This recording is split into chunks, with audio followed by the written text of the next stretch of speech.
Welcome to Buddha at the Gas Pump. My name is Rick Archer. Buddha at the Gas Pump is an ongoing series of interviews with spiritually awakening people. There have been over 370 of them now, and if this is new to you, go to batgap.com, B-A-T-G-A-P, and look under the past interviews menu, and you'll see all the previous ones archived in 4 or 5 different ways. This whole program is made possible by the support of appreciative viewers and listeners, so if you appreciate it and feel like supporting it, there's a donate button on every page of the site. I'm really pleased to have as my guest today Marianne Williamson. Marianne is an internationally acclaimed spiritual author and lecturer. She has been a popular guest on TV programs such as Oprah, Larry King, Good Morning America, Charlie Rose, and Bill Maher. 7 of her 12 published books have been New York Times bestsellers, and 4 of those have been #1. I'll be linking on her page on batgap.com to all of her books. Marianne is a native of Houston, Texas.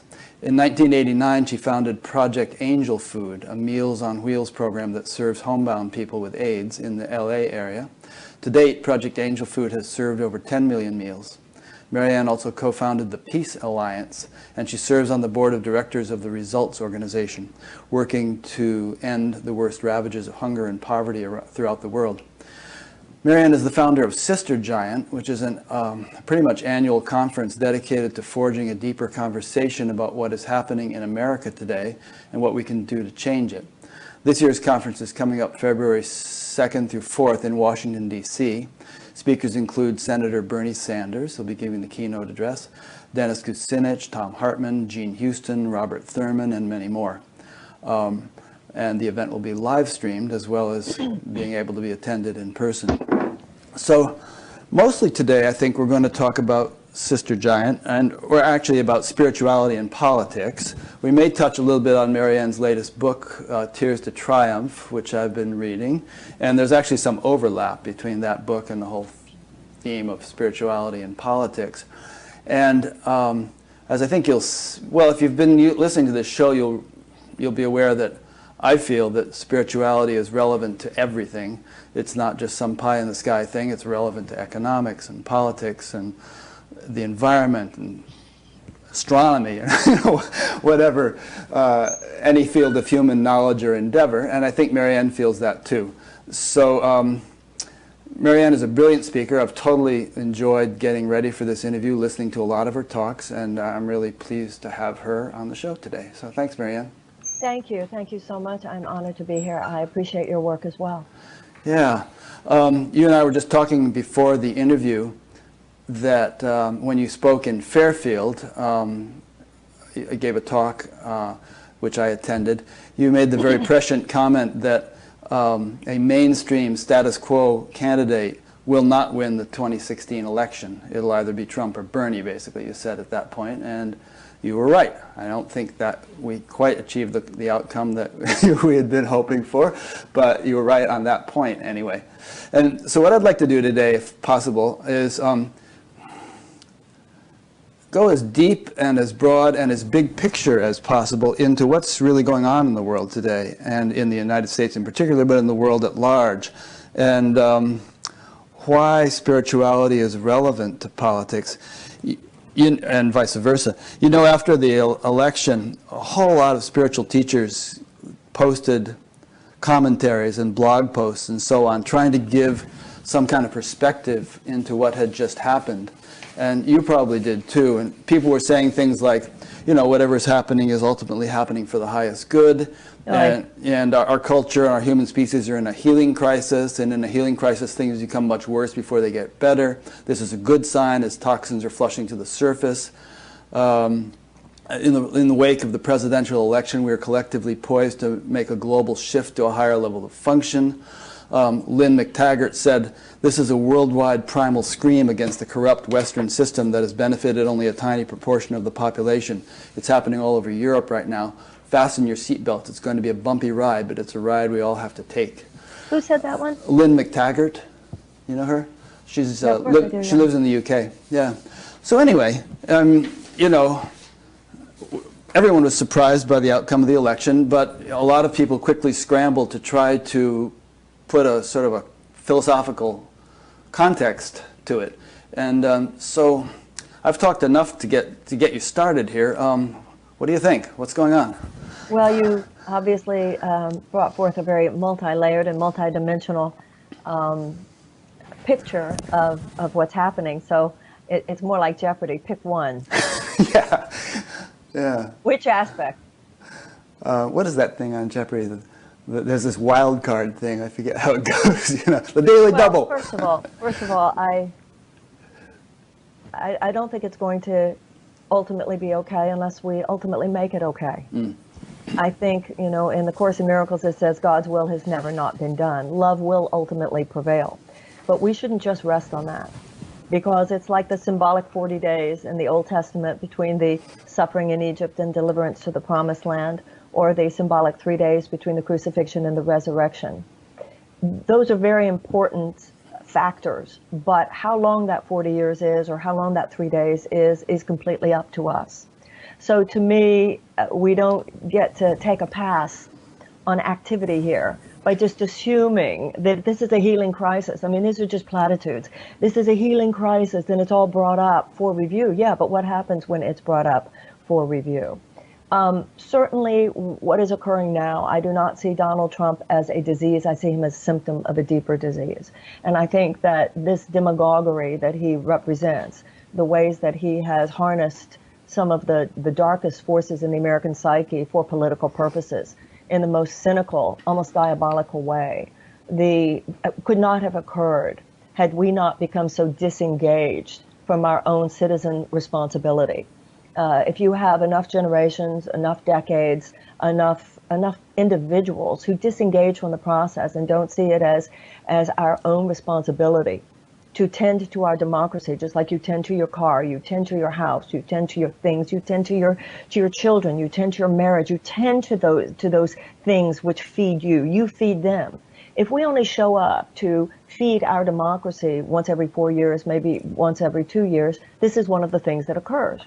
But there were also many factors that led to our disengagement, having to do with the corruption of the mainstream media, corporate owned and controlled, so that ratings mattered more than real ethical journalistic perspective. The fact that we haven't been teaching civics to our children, the fact that so many of us don't even remember the civics that we learned, the fact that there's so much meaningless preoccupation in the air to take our attention and sort of suck our life juice. This is an all systems breakdown. It's a perfect storm that came from a lot of factors. But the issue now, to me, is for us to become deeply aware, not only of what those factors were, but also to become deeply aware of the places inside ourselves where we, even if we did not directly conspire with the forces that brought this about, can now see places where we indirectly at least acquiesced by just going on with our own lives. And one of the things that to me is most disconcerting is this kind of faux artificial spirituality, which is, it's based on nothing of any fundamental theological or spiritual theme that would indicate that any of us get to take a pass on addressing the suffering of other sentient beings. In any serious spiritual path, there is the recognition that a life lived outside the circle of love and alignment with the divine is chaotic and is filled with fear. And that is not only true in our own individual lives, but it's true collectively. So what we have now is the fact that hate has spoken very loudly. Hate has spoken very loudly internationally with the international terrorist threat and so forth. And hate has now spoken very loudly. Hate and fear have gotten a stronghold. They have been used by a presidential candidate of a major party to create a kind of winning edge. Now, I don't think that everybody who voted for Trump is filled with hate or racism or misogyny or anything like that. But when you have only 80,000 votes in major states that separated Trump's candidacy from anyone else's, it is clear that some of these darkened forces of the American psyche were used for this political purpose. From a spiritual perspective, however, hate could not have been so strong in this election had we not been whispering so much with love. And this is what is so significant to me about a spiritual and metaphysical perspective. Anywhere, and you know this, you're living in Fairfield, you can look at any major area of our country. You can look at health, You can look at education. You can look at business. You can look at science. Anywhere where meditators and people from a higher consciousness perspective have brought our paradigm, our shift, our perspective to bear, we have prevailed in causing a real fundamental shift in worldview in that institutional area. The one major area in America, in American civilization, that has not been permeated, that has not yet been impacted by a real worldview shift that meditation and higher consciousness brings, is politics, and that's only because we haven't gone there. Now, you're writing from you're in Fairfield. You can certainly, John Hagelin did his part, and others of us have tried. But for me, and this is what I've been involved with, what you're involved with, what many of us are involved in, is saying to our community, hey guys, no, it's not enough to just say, oh, this is a healing crisis. Yeah, it's a healing crisis, but you could say that about any physical disease. You could say, well, I have the flu, it's a healing crisis, but still the issue is, are you going to go outside in the snow while you have the flu? Because the healing crisis, you know what I'm saying? You still got to take care of it. You can't just leave it at that. So I think that this is, I have felt for a long time that those of us who are part of a more spiritual perspective and seekers and, you know, whatever you want to call our little tribe here, should be the biggest grown-ups in the room. We shouldn't be those standing on the periphery, infantilized, and just thinking if we, you know, do our own individual spiritual practice, that's not enough. And that's why I, you know, when you started talking this morning, you said you think spirituality is relevant to everything. I couldn't agree with you more. I take it further. It is the issue in everything. Yeah. Because spirituality is the path of the heart. In your career, is it the path of the heart or not? Are your relationships the path of the heart or not? Is your health impacted by path of the heart or not? All that politics is our collective behavior. And if our collective behavior, just like our individual behavior, is not in alignment with the path of the heart, hello, karma, cause and effect, we will suffer. And if you're not living the path of the heart individually, you're going to suffer as an individual. And if we're not living the path of the heart collectively, we will suffer collectively. And in that sense, this is not mysterious. It's more than the 11th hour. We're kind of at midnight now. The issue is whether or not we will reset the clock. Yeah, boy, that triggers a number of questions. One thing is that I was rather surprised to see the number of decades-long meditators who were rooting for Trump. They had their yard signs out and so on. They had all sorts of rationalizations, and there were others who were rooting for Bernie. But you know, I asked Hillary this when she came to town. We all get to talk to the candidates here in Iowa. I said I have friends who are rooting for Bernie, and if you win the nomination, they're not going to vote, or they're not going to vote for you because they feel sort of that you are too centrist, or that you're just moving left in order to placate the Bernie people, and you'll move right back to the center if you win the nomination. And her response was, there's too much at stake here, and I don't know. She went on. It was a rather elaborate answer, but it perplexes me that we tend to sort of correlate or associate our own perspective with spirituality if we're spiritual people, and it's a little outside my comfort zone. And there are other people who said things like, I hope Trump wins because then all hell will break loose, and out of the rubble a phoenix will arise, and we'll have a new civilization. We've really got to let everything collapse before that can happen. Well, there were people who said that in 1939. There were people who said that about why Germans should vote for Hitler. It is an immature, reckless, irresponsible perspective. What do you think about the notion that Maharishi used to say that the leader is a kind of a reflection of the collective consciousness, and that as such he's sort of an innocent mirror of the nation? I mean, that's a little hard to understand as we move from Clinton to Bush to Obama to Trump, unless each of those leaders is reflecting. Well, let's wait a minute. Okay, wait a minute. Go for it. This country voted for Al Gore. Yeah, it's true. So you can't say that Bush was a reflection of the consciousness of the nation in the year 2000. Gore won more votes, and because of the machinations of the Supreme Court, the presidency was given to Bush. And even on this one, if you're talking about the consciousness of the nation, almost 3 million more people voted for Hillary than voted for Trump. And even though I think in concept what the Maharishi said is correct, It only is true if you have free and fair elections. Yeah. And the crisis here is centered on an electoral process, having to do, first of all, with how the elite Democratic establishment suppressed the candidacy of Bernie. I think that if Bernie had been the candidate, I think he would have trounced Trump personally. Mm-hmm. And it has to do with all the things that happened after that, the terrible propaganda machine, not only from Russia, but from Trump himself. Trump metaphysically, this is why I think our crowd has the capacity for an understanding of what occurred here that some people don't. He's a black magician. You know, this is a man who used to sleep with Hitler's speeches next to his bed and did not deny that when the press asked him about it. His response was, that doesn't mean I read them. So he's a metaphysician. They just kept him company. I mean, and the mistake that Hillary made, you know, the divine message was given to Michelle Obama, when they go low, we go high. Mm-hmm. Hillary clearly didn't understand that. She followed the black magician into the devil's lair. She went into the cave, and he'll always eat you for lunch when you do that. So what happened here, I don't believe, is that the consciousness of the Americans was expressed. And I think that that goes back to what I was saying before.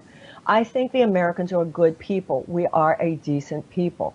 But our decency, our conscience, our goodness, which I do believe is in far greater than the aspect of the American psyche and character which is showing itself now, has not been harnessed for political purposes. You know, when I was younger, the Democratic Party was a real container for conscience and soul. That's what Bobby Kennedy said. He said, this is the soul of the nation. As soon as the Democratic Party started taking corporate donations back in the 90s, I mean, you have one major political party who doesn't even make any bones about the fact that they are outright handmaidens of a corporate order, which they honestly think is better for America. And then you have another one which plays footsies with them under the table enough to have corrupted its basic institutional functioning. So what happened is not that the best of America doesn't exist, it's that the best of America was not given a chance here to live and to breathe in the political sphere. Now, I agree with Hillary. There was too much at stake. I pivoted once the primaries were over. Yes, she would have been in some ways more centrist than many of us like. But compared to Donald Trump, what are we even talking about? But there are a lot of conversations around that. And you know, nobody has a monopoly on truth. There are many aspects of reality there. However, I don't think any of us should be naive enough to think that, oh, all hell's going to break loose now, so it's going to be a really good thing. It's going to be a very painful thing. I think long term, we're going to be fine. In fact, better than ever. But short term and medium, I grieve for my country and for the world, possibly. So just as some say that a person has to go through a dark night of the soul, you know, before coming out the other side into the light, do you feel that the world or the country or the world has to go through a dark night, which will manifest as all sorts of social and economic chaos? Or do you think that that can be mitigated or minimized and we can still come out the other side without having had to feel it so strongly? Well, you mentioned before my book, Tears to Triumph, and that's about dark nights of the soul. I think what we need to remember, when you said everybody has to go through a dark night of the soul, well, first of all, I'm not sure everybody has to. But second of all, there is no guarantee you come out of it. Some people go into a dark night of the soul, and they do not come out of it. That's, once again, let's all wake up here. Let's not be naive. Dark night of the soul, the whole point of religious and spiritual understanding is coming to recognize how to navigate a dark night of the soul. But if you do not navigate a dark night of the soul through the lens of the light which lies beyond it, then that it can take you down all the way. People go through dark nights of the soul and end up killing themselves. Yeah. This is a bit of a suicide spiral the United States is in. So no, there's no guarantee that we're coming out. And let's forget the woo-woo spirituality. When we see this deeply, we understand how you have to navigate a dark night of the soul. First of all, you have to take responsibility for your part in getting you here and atoning for your own mistakes. So a lot that's coming up, things I mentioned before, such as all of us recognizing the extent to which we've disengaged from politics, recognizing, you know, when Gandhi said that politics should be sacred, He meant that it should be an expression of our deeper, authentic selves. We need to get brutally honest with ourselves. We need to atone. We need to atone for our racial disparities. We need to atone for our racist past. We need to atone for slavery. We need to atone for police brutality. We need to atone for the racial disparities in our private prison system and our criminal justice system. We need to atone for what we've done to Native Americans. We need to atone for the ways in the last few decades we have systematically moved the major resources of our country into the hands of very, very few people. We need to atone for the economic injustice that has become so prevalent that this election was a cry of the heart from the economically desperate. And that's why I said this was either going to be a progressive populist revolution this year, or it was going to be an authoritarian one. And when the Democratic Party suppressed what could have been a populist candidacy, we see what happened. So when you're going individually through a dark night of the soul, and I think it's important spiritually to remember that what a nation goes through in terms of its psychological and moral development is no different than what an individual goes through, because a nation is just a collection of individuals. So you have to atone for your own mistakes. You have to make amends. You have to get very serious at committing yourself to do better. And you have to forgive other people for their mistakes.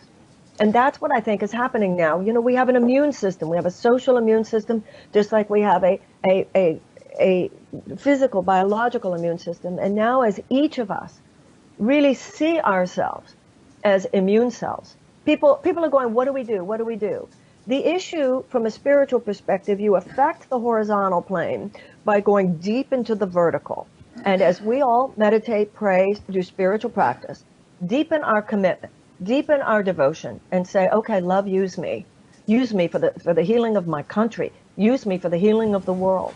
Then what begins to happen is your mind expands, you have greater insight, you have greater savvy, you have greater synchronistic opportunity to collaborate, to meet with other people in collaboration with whom.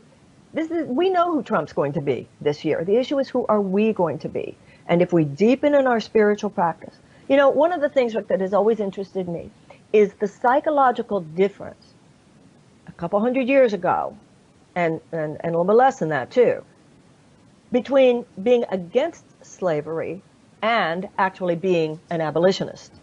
Being against slavery is you're like, oh, ain't it awful? To be an abolitionist means I do more than think it's awful. I stand my ground, that because it is intolerable to me, I will do anything to resist it. And because of my spiritual faith, I believe that there is an alternative possibility. This is why abolition came from the Quakers. This is why so many of the women's suffragette movements were Quakers. Dr. King was a preacher. Those of us with a spiritual and religious perspective have historically, in the social justice movements and journeys of the United States, been extremely important. We haven't been those standing on the sidelines. We've been central to the mindset that is necessary to both resist that which is unacceptable and to invoke that which is preferable. I listened to a talk you gave at Occupy, I guess it was Occupy Oakland, but you know, at the time when the Occupy movement was happening, but that was years ago now. And then there was a big upsurge of enthusiasm with Bernie, and that got quashed. In fact, the public, you know, the mainstream media gave 27 times more coverage to Trump than to Bernie during the primaries, even though Trump was among 17 candidates and Bernie was among 2 or 3. You know, and so, you know, people get discouraged. They think, well, we tried, you know, it flopped. And so, and you've just been saying, we should do this, we should do this, we should do this. I remember at the Democratic Convention about 8 years ago, Dennis Kucinich giving a speech and literally jumping up and down on the stage saying, wake up, America, wake up, America. And of course, everybody was talking in the crowd, nobody was even listening to him. So, you know, where do we get the leverage to actually affect change when the numbers are so small and the static is so loud? Right. Okay. Well, first of all, most people who say we tried, what did you do? I mean, really, we tried. What, you went to a couple of Bernie rallies, you sent him some $27 a few times? I mean, most people who say we tried, really, well, compare that to what abolitionists did. Compare that to what women's suffragettes did. Compare that to what people in the civil rights movement did and tell me you tried. So we need to stop coddling. When we hear each other say this stuff, we need to laugh out loud. We've tried. You know, anybody who has any kind of political perspicacity knows that whether it was abolition or women's suffrage or civil rights movement, it didn't happen in an election cycle or two. These are huge movements for change. So first of all, number one, the fact that we're a generation that's so used to getting what we want when we want it, that when we didn't get what we want when we wanted, then we move into cynicism, which is our subconscious excuse for not helping and taking it to the next level, where no, it's not going to be convenient, and it's not going to be easy, and it's not going to be fun, and it's not going to be sexy, but we're doing it because we are grown-ups now, and we know that it is meaningful to show up for your country and to show up for future generations.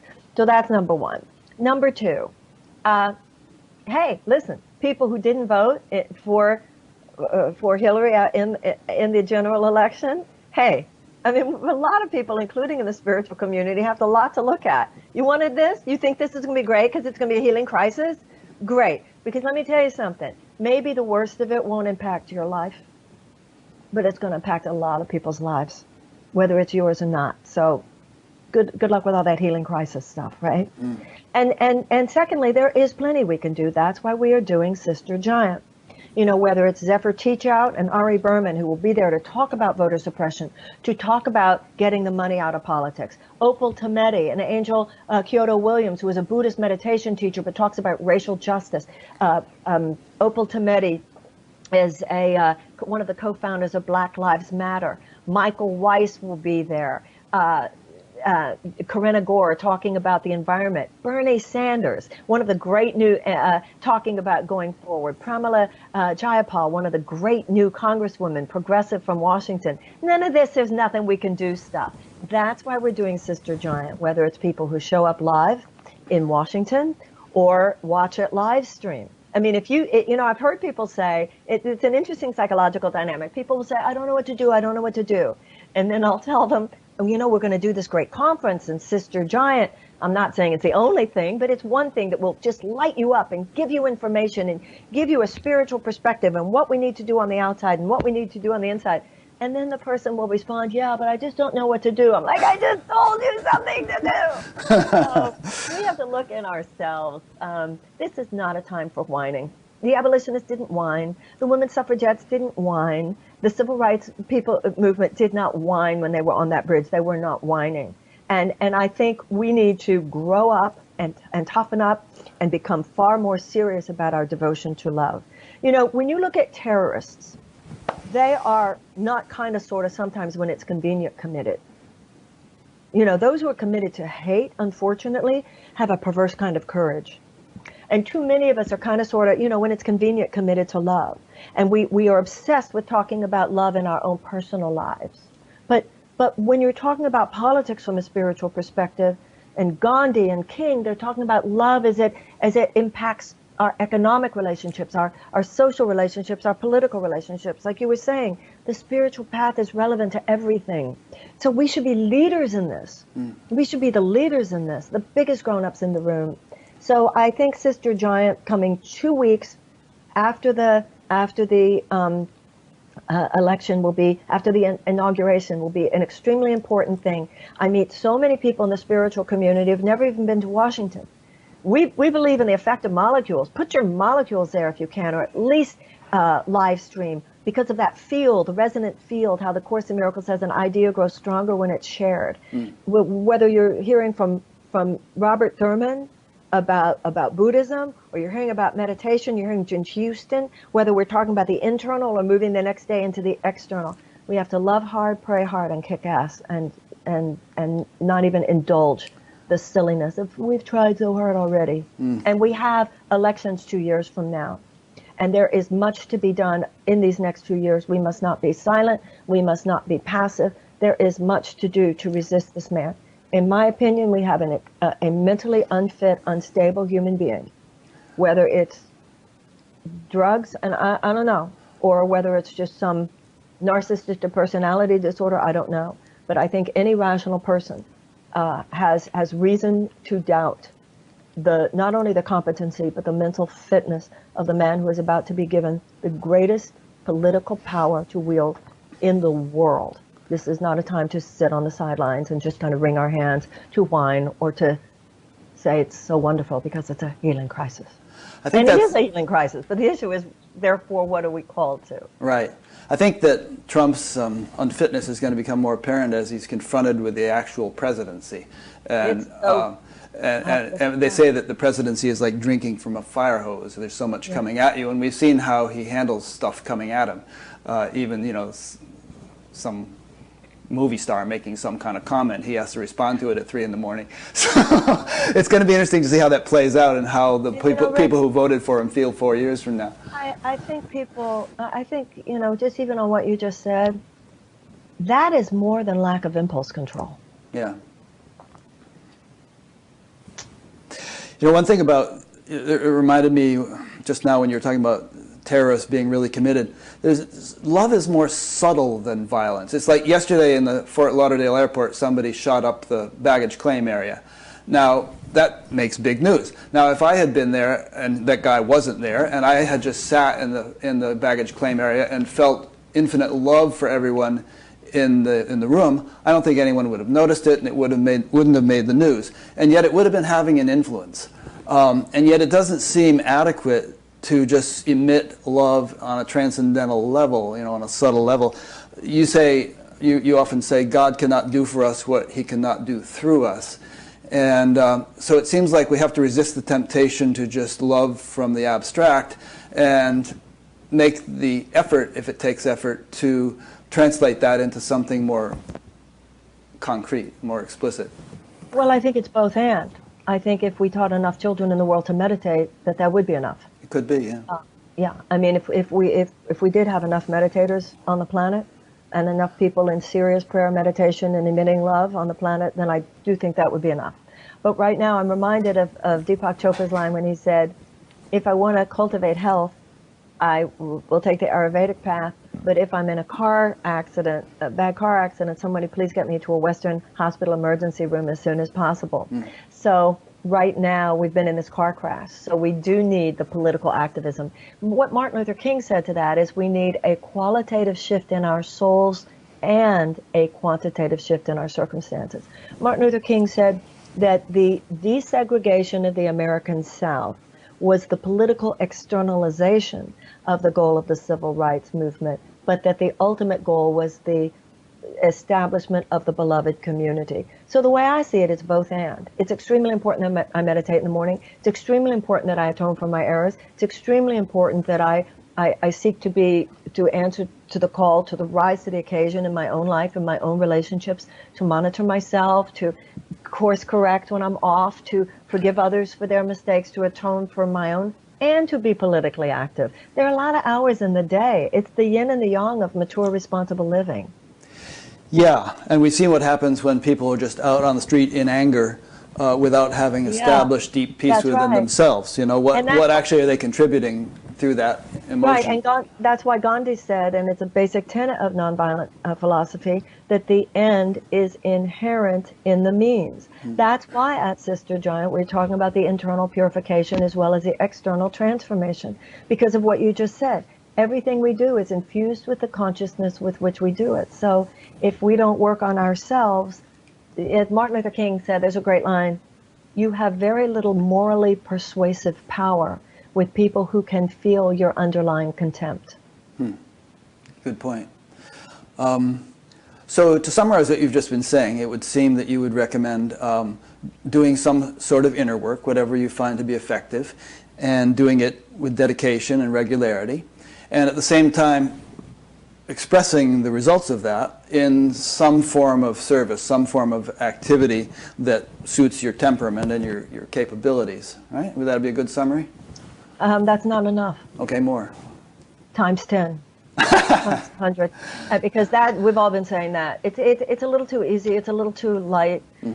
I would add to what you were saying, to include in that this is an urgent moment in the history of the world, that we now have holding the levers of power in the most powerful country of the world, someone whose mindset does not seem to promote a sustainable option necessarily even for life on Earth, and that therefore we must and that we are called on to realize, particularly those of us who are Americans, that we are, as citizens, empowered to influence, whether we admit it to ourselves or not, one of the most potent factors in deciding which way the world will go, and that for the sake of our country, the sake of our world, and the sake of the future of life on Earth, we must dedicate ourselves, we must go deep into the vertical, pray every day in whatever way is true for us, use me, and to include in that effort that you were talking about, the public sphere. Too many in the spiritual community make it about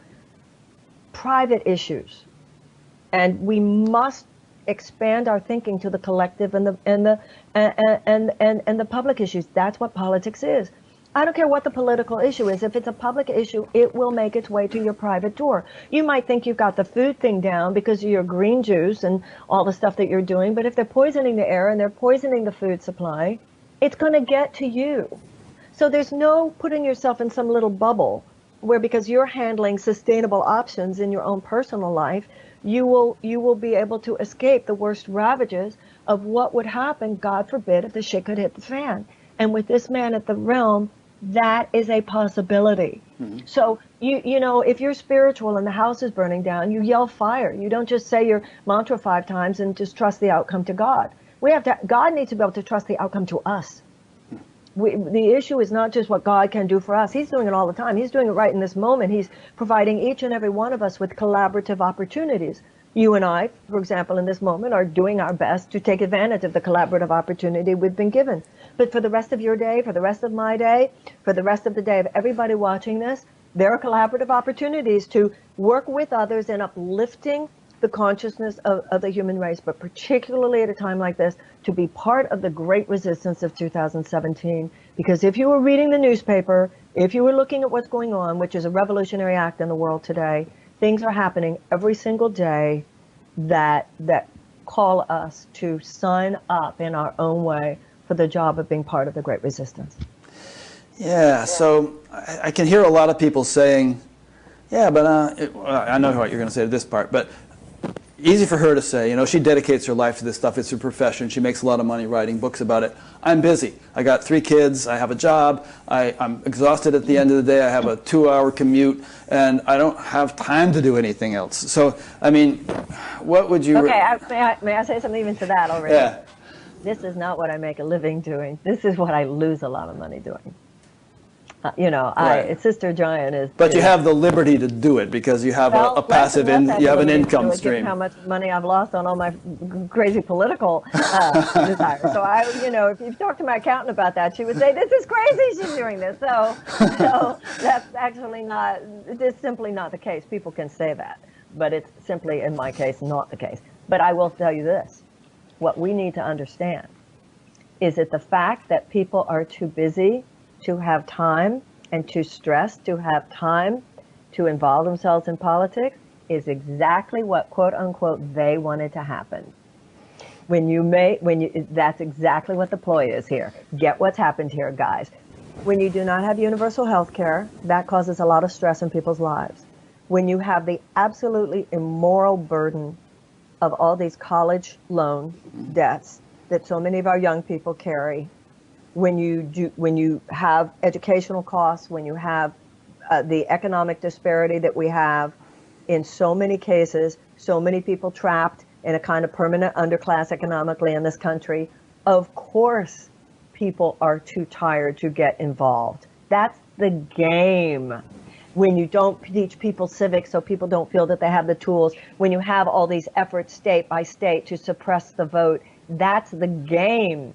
That force of consciousness has systematically, step by step, created and maintained a situation where you've got the majority of people being screwed by the system, too tired and too stressed to express their outrage. Hello, see that for what it is.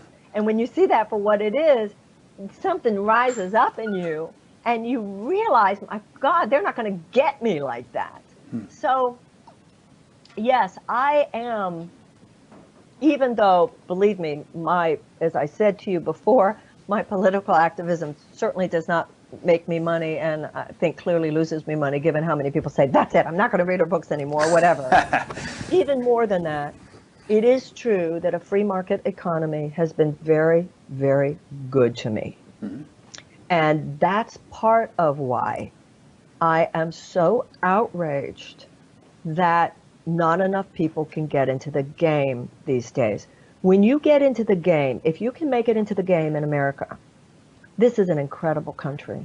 And it's a very forgiving system. Once you've had any kind of financial success, you kind of made it in, the system is good to itself. But you've got too many Americans today who can't get into the game, particularly young people. And the American dream is that you can play the game, that you can get in there. And I realize that because of a good public school education that I got, the love I got from my parents, and just a more giving and forgiving society that I grew up in, I had a shot at it. Whereas I see too many young people today, what do you expect them to do? What do you expect them to do? They're stuck where the best they could do is that, I don't know if you saw the film made by John Fugelsang on the American dream. So I think that the fact that the system has been good to me is part of why I feel, moral outrage is not born of anger, it's born of love. I realize everybody's child is important as my child and should have the same opportunities to be in there. You see all these young people with these college debts. They'd love to be entrepreneurs. They'd love to be capitalists. They'd love to have $2,500 in discretionary income that they could build their own website and go out and make it happen. But there are too many ways in which people can't get in. You want to make your economy thrive, help more people be in it, get into it. So the fact that I have a taste of what America does right only increases my hunger to do my part, which I think every generation owes every future generation, to maintain what we've got, what we do right, as well as course correct where we've gotten it wrong. So if millions of people in this country, let's say everybody who voted for Bernie or Hillary, were to say, all right, I will do whatever Marianne tells me to do. She's the boss. I don't know what to do. I'll take her advice and guidance. What would you tell them?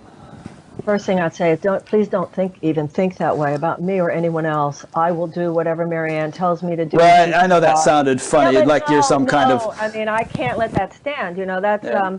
First of all, I don't think anybody who is a serious reader of my books or, that's just, we can't even joke about it. No. I don't want that about me or about Trump or anybody. Yeah. But the answer to that question is that I hope people will look at sistergiant.com. Mm-hmm.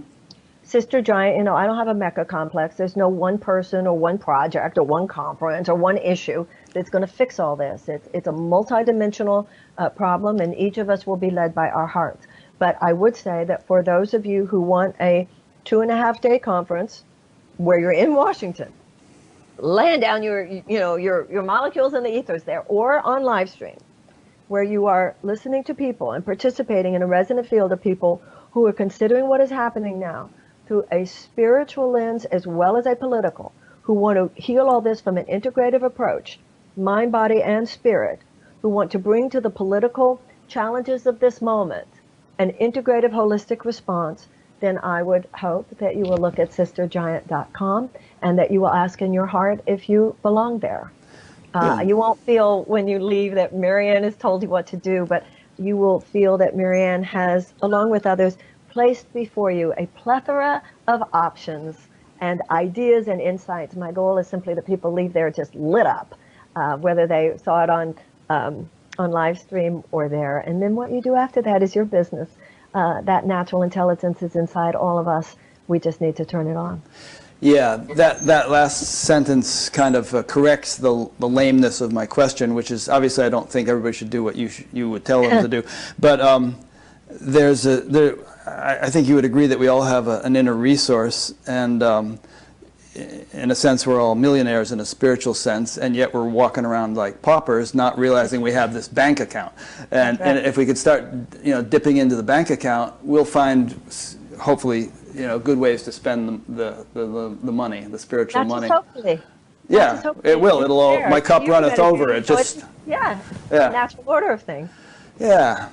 So, I mean, the reason I ask that kind of question is that there's a sort of a frustration that I feel that people are feeling of hopelessness. Again, the power brokers seem to be so powerful, the corporations, the people who run the politics, the media, everything else, and there's a little bit of I think a lot of people just feel like it's hopeless. What can little old me do? But there's strength in numbers. Do you know that, you happen to remember that Margaret Mead quote about small, how does that go? Yeah, that we should never doubt that a small group of committed citizens can change the world. In fact, it's the only thing that ever has. The majority did not wake up one day and say, let's free the slaves. And the majority didn't wake up one day and say, let's give women the right to vote. The majority didn't wake up one day and say, let's end segregation. What happened was that a small group of people, once again, enough people, a critical mass of people, this as meditators know this. I mean, it's law that spiritual law, if you have enough people going into the deep ethers the quantum field of infinite possibility, that shifts the system, whether it's the 11%, what is that critical mass? I think we have the critical mass. We just need to activate it. So this hopeless thing, I feel hope is born of participation in hopeful solutions.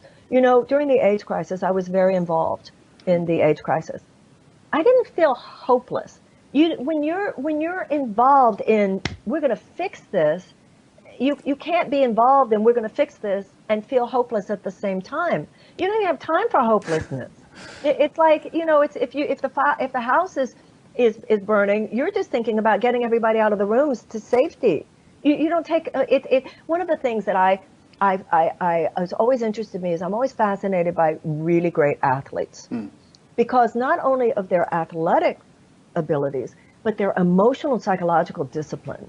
If they make a mistake on the court, they can't afford the 0.001% of a second to go, oh, damn. They can't. You just got to keep going. Unless they're John McEnroe. And yeah, right. There are a few who would indulge. And that's if you're so great. But I think that even that hopelessness that people are expressing, which really is an excuse for not helping and is kind of a self-indulgence and a whininess and a childishness, it also isn't realistic. We have an election 2 years from now. We have an election where, as Abraham Lincoln said, there's not that much damage. Oh, no, he said evil. There's not that much evil any of our governments could ever perpetrate as long as the people remain vigilant. And what he was referring to is the fact that every 2 years we can kick out all of the members of the House of Representatives. Right now, that's very difficult because of gerrymandering. But gerrymandering is one of the things we need to address. Right now, the other day when the Republicans' first official act was to scuttle the independent Office of Ethics. Well, there was such a public outcry, and I think basically a lot from Republicans, from the right, that they stopped. I mean, these are responsive. I mean, if you were knowledgeable enough about civics, you can just say in your mind, I will do something proactively to annoy him every single day. Use your voice. And when you are out there working it, it's almost like it's not about hopelessness. It's about someday dying knowing that you did your best. Susan B. Anthony did not live to see the passage of the 19th Amendment. But I feel like every time a woman votes, her soul must tingle. We need to grow up, and the spiritual among us should be the leaders of this. You're serving the ages. Whether you get it. One of the things I've always been fascinated by is the building of the great cathedrals of Europe. And even St. John the Divine here, it took hundreds of years to build these things. So every artist knew, I will not live to see this completed. That's not what's driving me. Yeah. Right? And Newton stood on the shoulders of giants. Exactly. Yeah. So I think that's where we need to be in our spiritual conversation, and not indulge ourselves and not indulge each other as much as this become kind of a mental and emotional habit among us. Yeah, and actually, I don't feel that way, but I'm trying to give. I know you I'm trying to give voice for people who I. Don't. I know you don't. I know your work. I have great admiration for you. Thank you. One thing I often wonder, see what you think about this, is that. Well, let me preface this by saying that I saw an article yesterday that said 99 things to be optimistic about. And it was a really cool list of all sorts of things in all sorts of areas, technology, environment, economics, hunger, disease, where things are really starting to turn around in many respects, or at least very positive things are beginning to spring up. Like there's something like 10,000 solar panels being installed every day. And there are many diseases which are down a lot, and reading is way up. Some form of basic education is way up now, worldwide. So you don't often see this stuff in the news, and it is a little easy to get discouraged when you just, read about all the crap that's happening in Washington and all the bombings and the shootings and all this stuff. And this other stuff is a little bit more under the radar. So there's that. Maybe you should comment on that point before I bring out my next point that I had in mind. Well, first of all, I'd love to see that list. I'll send it to you. I believe in that list already. I believe it every time I see a small child or a baby. I see how God is saying, you can start all over. Mm-hmm. I see forgiveness. I see love. I see things to be hopeful and optimistic about every day. I don't look at politics because I think that it is the channel of transformation. I think politics is important because if we are not careful, it will be a vessel of destruction before we get a chance to fully manifest all these marvelous opportunities. People are good. I believe in people. I just feel that the great institutional, political, economic, and institutional vessels of power have been corrupted by some of the worst aspects of human consciousness. And this represents a serious crisis for the human race. It's not like I don't think good things would happen if stuff would just get out of the way. All the more reason. Yeah. I think that looking back historically, it's interesting to consider that people living in the Roman Empire probably thought that that was going to go on forever. People living in the Soviet Union probably thought that was going to go on forever. And then these things just sort of, sometimes suddenly collapsed. And so big changes can take place when we're really not anticipating them. So that's encouraging, perhaps. Go ahead, you want to comment on that before? Well, I think one of the problems is that too many Americans did just assume we were guaranteed this. Yeah. That was a very immature view, because anyone with perspective of history knows that great empires fall. And we have been behaving like an empire, and we're behaving like an empire now. And if we continue to behave this way, we will fall. And I think if anything Trump's presidency represents is end of empire, behavioral patterns, and that's why we must resist it. Another thing that often occurs to me is that we waltzed into a continent that was incredibly rich and abundant in all sorts of resources, having been confined, most of us in Europe, which had been colonized, or which had been densely populated for hundreds and hundreds of years, and all of a sudden it was like this huge, vast resource, which, obviously we handled it in a rather brutal way with the genocide of the Native Americans and all, but it enabled us to become very wealthy. Just this tremendous resource. And there's this attitude, you see it in agriculture, for instance, where there's this attitude that the soil is just going to last forever. But there's been this tremendous reduction in the topsoil. So I think on a larger scale, there's this attitude that whatever has made America great is going to last forever. But we may have depleted the resources to a significant extent now. Well, it has made us, the things that you talked about made us materially rich but spiritually poor, as Mother Teresa would said, and also as JFK said, we cannot afford to be materially rich and spiritually poor. I do think there's a critical mass of people in the United States who realize that, and who realize not only the way we treat the planet, including the topsoil, and all of, everything having to do with fossil fuel companies, having to do with big agriculture, having to do with chemical companies, pesticides, Monsanto, all that stuff. Roundup, all that stuff. We understand that. I think that, and how we treated the native nations, the indigenous American nation, the original peoples of the United States, which is such a tragedy, not only to them personally, but also the marriage of European prowess and native indigenous philosophical, spiritual outlook could have been such an extraordinary a gift to the planet. We did not take that option. But I think that that was then and this is now. You look at something like Standing Rock. You know, once again, I think Bernie would have won.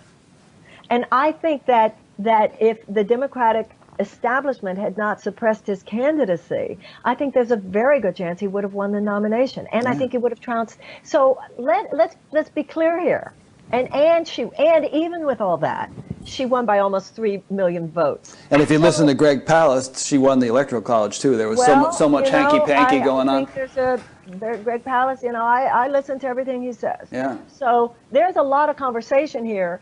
And even when it leads you to pull your hair out, it doesn't lead you to hopelessness. No. It just leads you to, okay, let's get in there. Yeah. You know, this is not, if you look at the great, you know, look at World War II, the Allies didn't win every battle. And the first people on the beach on D-Day, you know, they died. Yeah. But they still took that beach. So let's have some real perspicacity here and perspective here that backs up courage. And I think we're spending, to be honest, Rick, I think we're spending too much time being the devil's advocate. I think, for me, when you say, well, what do you say to people who are depressed? I don't take they're not the people that we need to be in conversation with. It's more like, okay, what do we talk about among those of us who are ready to do whatever it takes? Mm-hmm. That's what Sister Giant is about. If you haven't woken up enough to know that you should be the grown-up, you know, people say it's sad when somebody misses their childhood. It's sad when somebody misses their adulthood, too. And we should spend less time coddling that and more time talking among ourselves, okay, what are we going to do? And that, to me, is what Sister Giant is about. That's great. And thank you for continuing to come back to that. I don't mean to be skirting along away from it. It's good that you keep coming back. That's part of your job here, I understand. Well, I'm just asking lots of questions that come to mind. Another thing that I've wondered for years and years and years, I'd like to get your perspective on it, is, and we've kind of touched upon this, but maybe not directly, that there are so many things that are just so firmly ensconced, you know, economic systems, companies, various things that seem very powerful, and that don't, to my understanding, actually would not belong in an enlightened world. They'd have no place. I mean, just liquor companies, for one thing, or the fossil fuel industry, and many, many, many things that you wouldn't expect a society of relatively enlightened people to patronize or be interested in or want to have it continue to exist. So I'm just wondering about if we actually, and I guess you're saying it's not a done deal, it's not a given, but if we are actually headed toward a kind of an enlightened society, to whatever degree it arrives, I wonder what the transition will be like. I wonder what'll happen to, and how these sort of huge, powerful entities. I mean, Enron, look at what happened to that. Just poof, disappeared. So I'm interested in how smooth or how tumultuous that will be. Well, as I've been saying, and as many people have been saying for years, there is a cancer that underlies that cancer. And that is the undue influence of money on our political functioning. So when you look at this huge behemoth multinational corporate matrix, whether it has to do with fossil fuel companies, health insurance companies, chemical companies, all of the huge corporate influences that really are answerable to no one country's laws. They're answerable to the short-term economic gain for their own shareholders, which is a very small portion of the world's population. They are able to have the kind of power that they have in the United States and on the functioning of the American government for one reason, and that is money. And that has been true for a while, but became particularly true with the Citizens United decision, which right there was a reason to vote for Hillary.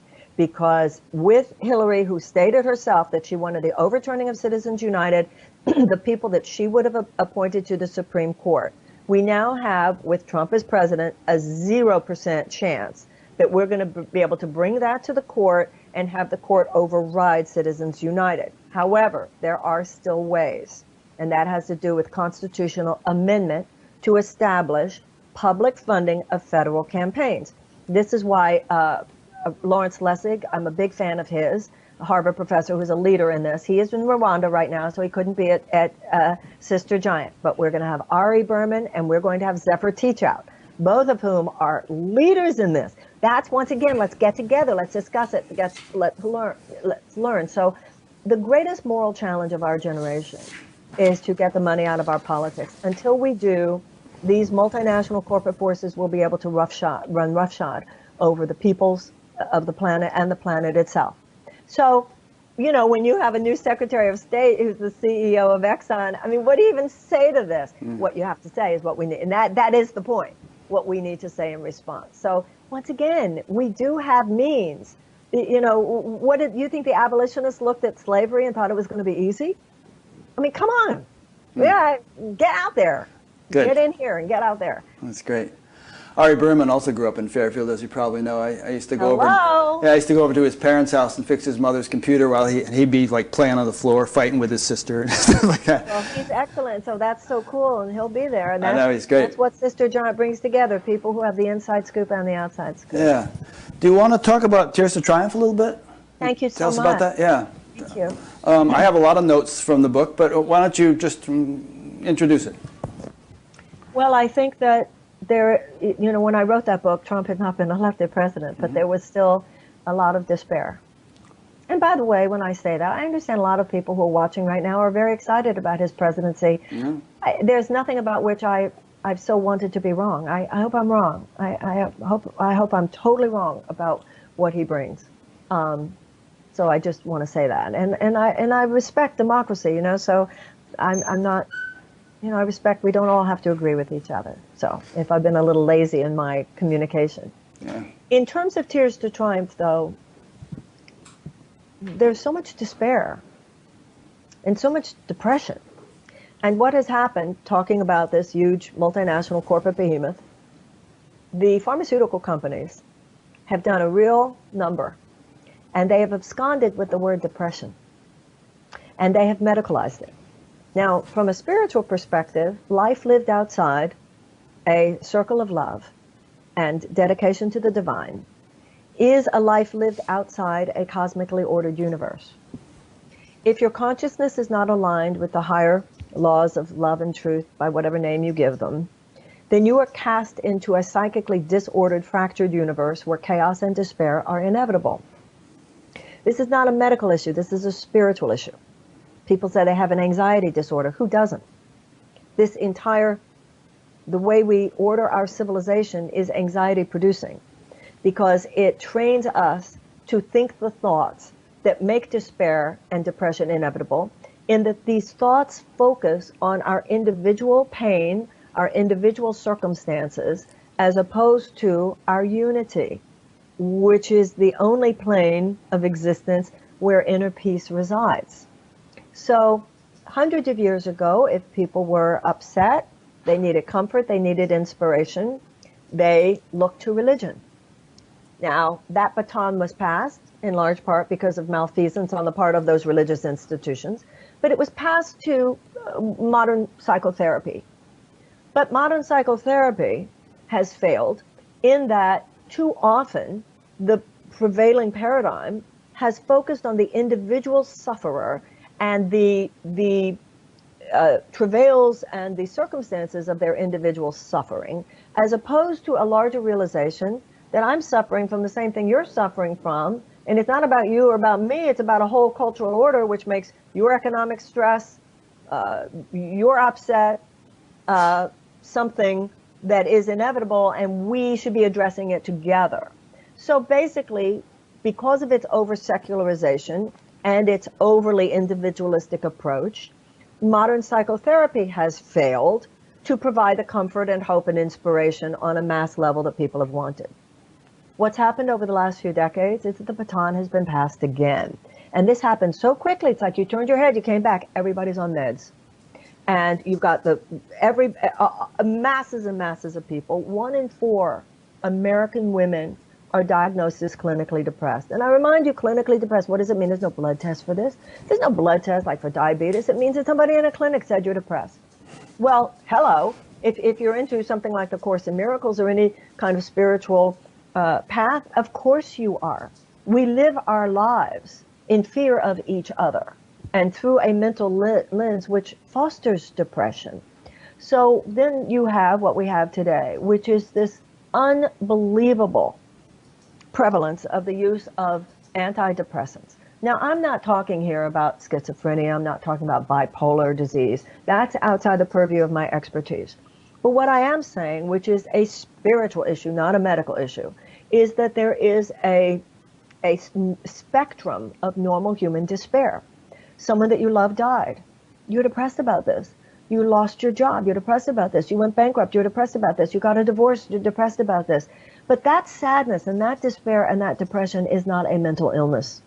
And the fact that it's being treated as a mental illness in far too many cases, including these antidepressants given by doctors who are general practitioners and gynecologists, people who do not even claim to have any expertise on mental illness, means that what happens is not only the multi-billion dollars being made, going back to the corporate behemoth and the matrix, not only does that mean billions of dollars being made by the pharmaceuticals, but it means that at a very time when we need to be, if ever there was a time we need to be awake, if ever there was a time we need to be on alert, too many of us are at this kind of flat affect. And this flat affect is desensitizing you to your own suffering, but it's also desensitizing you to the suffering of others, and it's desensitizing yourself to some of the alarms that you need to be hearing that are going off. So this is a crisis. This is a crisis for us individually and collectively. And so what I wanted to talk about in this book is what does Buddhism say about suffering? What does the Old Testament say about suffering? What does the New Testament say about suffering? Whether it is the suffering that Buddha saw, which was a precursor to his journey to enlightenment, whether it is the suffering of the Israelites when they were slaves in Egypt, or the suffering of Jesus on the cross, all the great religious perspectives point to the human suffering and animal suffering that is absolutely inevitable when lived outside the context of holiness or wholeness of mind. And what is that transformation? Whether you're talking about enlightenment, self-actualization, deliverance to the promised land, resurrection, or inner peace, they are all the same thing. And so I wanted to talk about, well, what do the spiritual traditions have to say? And the one last thing I want to say about that, and why I also felt particularly strongly and wanted to write this book. The FDA has issued a black box warning, and they don't exactly have a high bar anymore, a low bar anymore. Well, yeah, the opposite. For people 25 years old and younger, antidepressant use actually increases. It does not decrease, but it increases the risk of suicidal ideation. There's a woman named Kelly Brogan who's written about this, wrote a book called Own Your Mind. A lot of these people, including the shooters, these mass school shootings, you look deep into the use of meds. A lot of these famous celebrities who have hanged themselves, a lot of the suicides, I love it when they come out and the paper will say things like the autopsy showed they weren't on drugs except for mental health treatment. Hello, this is drugs. Yeah. So this is this is America's deep, dirty little secret. And so I wanted to talk about, when people say two things. One is when people say, well, they need to take the meds just to take the edge off while they're doing the work. First of all, being with the edge is the work. And second of all, if you take the edge off, they don't even necessarily really know the deeper work is to be done. And there was one other thing I was going to say about it, but I don't remember. It'll come to mind. To my way of understanding, the proliferation of pharmaceuticals, the widespread use of them, is sort of symptomatic of really the materialistic paradigm that governs our culture. We think of ourselves, or the scientific paradigm thinks of us as biological robots in a meaningless universe, and it's all neurochemistry, and we can change our neurochemistry and kind of engineer a better state of mind, chemically. But as you say from your book, you say your human self may be in hell right now, but your divine self is literally untouched by your suffering, and your divine self is who you are. And you mentioned enlightenment being the only true antidote to suffering, and all the religious traditions talk about the kingdom of heaven within, Sat Chit Ananda. We have this tremendous reservoir of happiness within us. So it would seem that depression is a failure to connect clearly enough with that reservoir. And you're not going to connect more clearly with it by doping yourself up with whatever these people are taking. You're just going to probably muck up the wiring even more. That's right. I agree with you 100%. And some people say, oh yeah, we tried all the spiritual stuff. Like, yeah, they looked into a candle for a couple times a week. Yeah. We tried that. Right. That's kind of the same thing that people do politically. Oh, we tried. Really? Because I want to know what you did exactly that was your deep trying. Oh, and people would hear what you're saying and what I'm saying, say, how dare you? Well, we dare. I mean, it's our own experience, right? Medical community, yeah. And I think we both, you write in your book very candidly about going through very deep depression, and I can't honestly say that I have, although my life was not all peaches and cream, especially when I was, growing up, an alcoholic father and all that.